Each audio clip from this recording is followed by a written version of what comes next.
One of the young superstars on your team wants to be promoted to the next level. You know that they're not really ready yet, but you also know that they are ambitious, and if you don't give them that promotion, they're very likely to leave. So you think it through and you think, what's the worst that can happen? I know that they're going to be ready in a year or two, so why don't I just do the promotion early? It's going to allow me to unlock extra compensation for them. Next cycle, a person on your team that's been struggling for promotion for a little bit longer isn't quite as talented, but definitely more senior than the person that's promoted, comes to you and says, hey, why did the other person get promoted and not me? I think I deserve a promotion. I know that I've been in industry longer, I've been doing more things than this person, and demonstrably I have more impact. All of a sudden, you've put yourself in a hard position because you've promoted somebody without considering all of the other people that would be affected by this decision. This is an instance of not considering all stakeholders. And today we're going to talk about promotions, we're going to talk about headphone buying, and we're going to talk about Ben Horowitz. So let's go.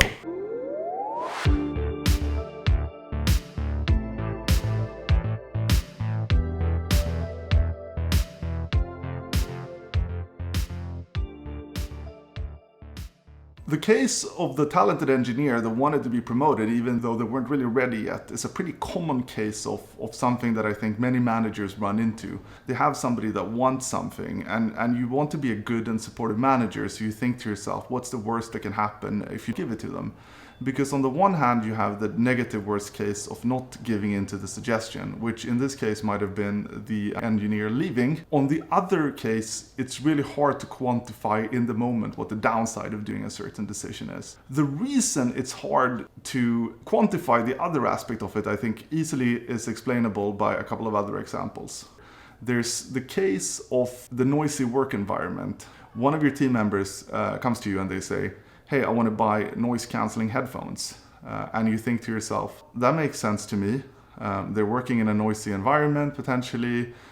They have a hard time concentrating. I'm just going to allow them to do it. What's a couple of $100? The issue arises when one of your peers from another team comes to you and says, hey, one of the folks on my team just sent me an expense report for a couple of Bose headphones, slightly more expensive than the ones that you approved for the person on your team. And they say, I'm not able to approve this, but they say that a person on your team was able to get headphones and that you approved it for them. Why did you do that? So what's happened in this case is that you've made a decision for a bunch of other people without even thinking it through. In wanting to be helpful to the person on your team and wanting to create a better work environment for them, you've essentially created policy for a lot more people than you intended by virtue of taking this single decision. The basic idea is this. When you're in a room talking to your employee and you want to be a good manager, you want to help them through whatever issue they're having, requiring you to give them something so that they can move on with their specific problem, their specific task. You're really focused on solving a problem for that person. You're not focused on all of the other stakeholders that aren't in the room at that time and all of the other constituents and parties that you would really have to consider to be able to fully make a certain decision. So in this case, those other stakeholders will definitely be the other people on your team and maybe other employees at the company. It will be the company in itself. It will be your boss. It might be the finance department. There's a whole set of stakeholders that are not privy to the conversation in the room, but that are affected by that decision. Now, the headphone case probably seems fairly innocuous. It's a couple of $100 for one employee. But if you work through the implications of it, it easily balloons into something that becomes fairly unmanageable and hard to deal with. So consider that the peer whose direct report had just expensed headphones is sitting in a team, a couple of managers to some side of you. What happens then is all of a sudden, the single decision that you're making might be spanning managers 2 or 3 levels up. So say that it's your boss's boss or your boss's boss's boss.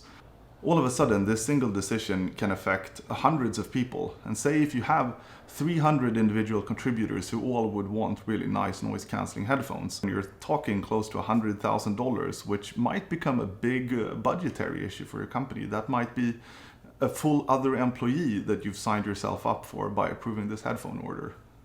Now, in practice, that's probably not what's going to happen. What's going to happen is you're going to embarrass yourself, you're going to embarrass your peer, because you're going to have to tell your employee that, hey, please don't tell other people that I approved these headphones. This was a specific thing I did for you.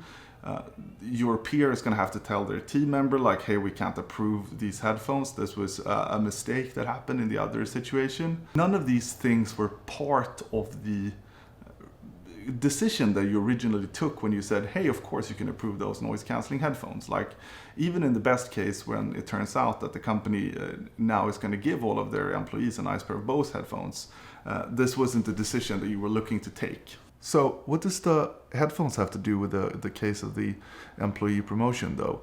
Well, in both instances, by not taking into account all of the stakeholders that were affected by the decision, you've made a really small thing, nominally, into a really big thing that you have to deal with. For the promotion, there's really two instances and two things to keep in mind. Number one, you've set the precedent that the squeaky wheel gets the grease, meaning if you just complain loud enough on your team, you can get promoted, and it's not really connected to merit. The second thing you've done is you've also lowered the bar for the level up, meaning everybody else will now look at this new person and say, oh, so that's what it takes to get promoted. I guess I'll go work in this team, because in that team it seems like the bar is much lower. And so you've both ruined the reputation of yourself inside the org, as well as put all of the folks on your team and their competence into suspicion because of the fact that you made this early promotion. So, in the crowd of viewers that I have, I don't think the man Ben Horowitz really needs any introduction. He's a venture capitalist of the firm A16Z that he founded with Mark Andreessen, and he's also, I think, a pretty good author. So the concept that we're talking about is from a Stanford lecture that he gave called One Management Concept. I call this Consider All the Stakeholders, because it's become a very simple mental trick for me, something that I do when I'm about to make a decision, if I'm going to be diligent about it. I enumerate in my head who could be the people that are affected by this decision and how would they react to the decision that I'm making. It varies from decision to decision who those stakeholders are, but you can in your head just have a little Rolodex of the archetypes of people that would be in that decision. Or the sphere of folks that would be influenced by that decision. So consider the other folks on your team, folks on other teams, your manager, your manager's manager, other departments, the company, your customers, and the customer set. As you start enumerating these people and you start thinking about how would they feel about this decision, would they be positive about it? Would they be negative about it? Would they be neutral to it? You will very quickly uncover things that wasn't necessarily immediately apparent to you while you're in the room trying to be helpful to your employee and trying to resolve the situation that your employee is facing. So in both of these cases, actually what it comes back to, both for headphones as well as for the promotion thing, is something that we talked about in an earlier episode, which is basically it helps to have your butt covered already by having an underlying principle. So for the promotion example, at scale, this will be either something like Google, where you have a very rigorous system for promotion committees, or something like Netflix, where you simply don't have promotions. Every engineer is of the same level, everybody's called senior, and you will land somewhere in between. But both of them have very clear and thought out career frameworks that takes the subjectivity and the moment out of the conversation. Similarly, for headphones, there are many ways to resolve that situation from a policy point of view. You might say, hey, every department has a budget associated to whatever hardware they want to buy. Every employee has a hardware budget. It might be a simple no, where we don't approve it because we don't think that you need noise cancelling headphones for the types of noise that it drowns out. It might be that you just approve it. But in either case, there's a policy that moves you away from the current decision and thinks about the entire class of decisions. And ideally, that policy has been conceived with the notion of all of the stakeholders that are involved in that decision and need to think through that decision together. In conclusion, every decision has a set of stakeholders. Not all of those stakeholders to that decision are represented in the room when the decision is being made. By being aware of this and by understanding who those people are and by thinking through how they feel about this decision, you can save yourself a lot of pain down the road. Thank you so much. Have a good one.